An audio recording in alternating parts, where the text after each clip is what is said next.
दो मित्र थे।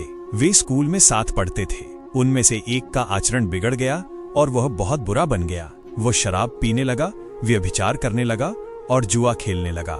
वो एक धनी घर का बालक था। दूसरा मित्र एक गरीब घर का बालक था, जिसके विचार गंगा स्नान करना, नाम जप करना, संतों की सेवा करना और सत्शास्त्रों का स्वाध्याय करना था। धीरे धीरे दोनों के भाव अलग होने के कारण उनकी मित्रता टूट गई। कुछ वर्षों बाद जब वो धार्मिक मित्र जवान होकर गंगा स्नान करके आ रहा था, उसके पैर में खजूर का कांटा लग गया। अचानक उसने देखा कि उसका वही पुराना मित्र सामने से आ रहा है। वो मित्र बढ़िया कपड़े पहने एकदम मस्ती में था, जबकि ये धार्मिक युवक फटे पुराने कपड़ों में था। उसे देखते ही पैर में कांटा चुभ गया। खजूर का कांटा बहुत बड़ा होता है। अब वो वहीं बैठ गया और राम राम कृष्ण कृष्ण बोलने लगा।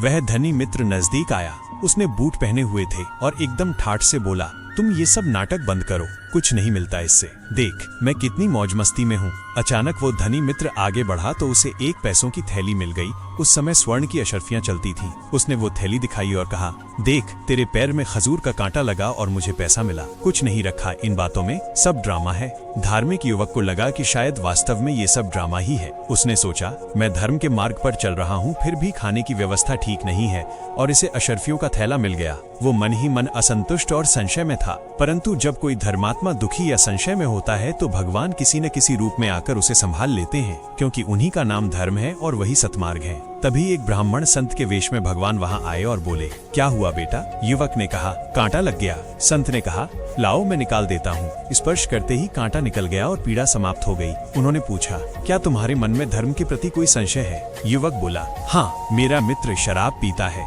व्यभिचार, चोरी और हिंसा करता है। वो बड़ा पापी है, फिर भी उसे अशर्फियां मिली। मैं नाम जप करता हूँ, भगवान के आश्रय में हूँ और गंगा स्नान करता हूँ, फिर भी मुझे खजूर का कांटा लगा और घर की परिस्थिति भी ठीक नहीं है। क्या यही भगवान के भजन का फल है? संत ने कहा, बेटा तुम देख नहीं पा रहे हो, मैं तुम्हें बताता हूँ। पूर्व जन्म में तुमने बहुत पाप किए थे, बिल्कुल वैसे ही जैसे तुम्हारा मित्र अभी कर रहा है। किंतु इस जन्म में तुमने गंगा स्नान और पुण्य कार्य किए, जिससे तुम्हें मिलने वाली सूली की सजा केवल खजूर के कांटे में बदलकर खत्म हो गई। अब तुम्हारे पाप नष्ट हो गए हैं और तुम्हारे पुण्य का समय आ रहा है।